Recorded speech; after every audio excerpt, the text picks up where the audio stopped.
السلام علیکم ورحمۃ اللہ وبرکاتہ۔ میرے اس اسلامک چینل کے ناظرین، آپ سب کو خوش آمدید و مرحبا کہتا ہوں۔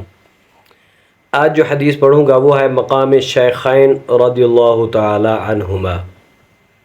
پہلے بھی بتا چکا ہوں، شیخین حضرت ابو بکر صدیق، حضرت عمر فاروق رضی اللہ تعالی عنہما دونوں کو کہتے ہیں۔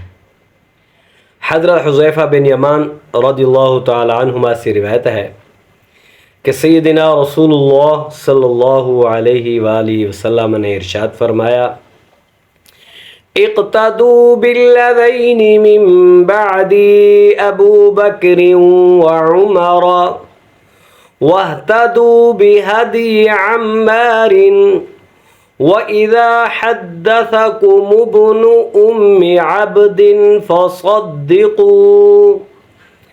اس حدیث کے راوی حضرت حذیفہ بن یمان رضی اللہ تعالی عنہما ہیں۔ فرماتے ہیں رسول اللہ صلی اللہ علیہ وآلہ وسلم نے ارشاد فرمایا، میرے بعد دو حضرات، حضرت ابو بکر اور عمر رضی اللہ تعالی عنہما کی اقتدا کرنا۔ میرے آقا نے دونوں کا نام لے کر فرمایا۔ آگے فرمایا، عمار بن یاسر رضی اللہ تعالی عنہما کی سیرت اپناؤ، اور حضرت عبداللہ بن مسعود رضی اللہ تعالی عنہ تمہیں جو بات بتائیں ان کی تصدیق کرو۔ اس حدیث سے یہ معلوم ہوتا ہے کہ میرے آقا امام الانبیاء حضور علیہ الصلاۃ والسلام نے حضرت ابو بکر صدیق، حضرت عمر فاروق رضی اللہ تعالی عنہما دونوں کا نام لیا۔ بھی میرے بعد پہلے حضرت ابو بکر صدیق خلیفہ ہوں گے، پھر عمر فاروق ہوں گے، میرے بعد ان کی اقتدا کرنا۔ اس حدیث مبارک میں حضرات صدیق و فاروق رضی اللہ تعالی عنہما کی خلافت کی طرف واضح اشارہ کرنے کے ساتھ ساتھ ان کا مقام و مرتبہ بھی بیان کیا گیا ہے کہ وہ اس قدر پاکیزہ سیرت و کردار کے مالک ہیں کہ ان کی اقتدا کرنی چاہیے، کیونکہ یہ فرمان میرے آقا امام الانبیاء حضور علیہ الصلاۃ والسلام کا ہے۔ کسی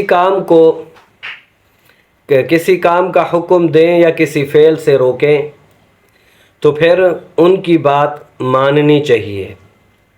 اگر وہ یہ فرمائیں بھی یہ کام کرنا ہے تو پھر کرو، وہ یہ کہیں جی رک جاؤ تو پھر رک جانا چاہیے۔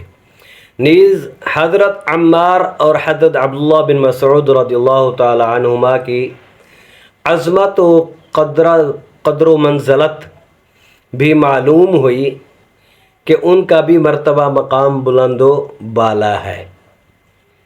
تو یہ میرے آقا حضور علیہ الصلاۃ والسلام نے اپنے پیارے صحابہ کا نام لے کر بتا دیا ہے، میری امت کبھی ان کے خلاف کوئی بات مت کرنا، بلکہ ان کے ساتھ پیار کرنا، ان کے ساتھ محبت کرنا، ان کی بے ادبی کبھی بھی نہ کرنا۔ تو اگر یہ حدیث اچھی لگے ضرور سبسکرائب کریں، شیئر کریں اور لائک کریں۔ اللہ تعالی ہم سب کو تمام صحابہ کرام رضوان اللہ تعالی علیہم اجمعین کا ادب احترام کرنے کی توفیق عطا فرمائے۔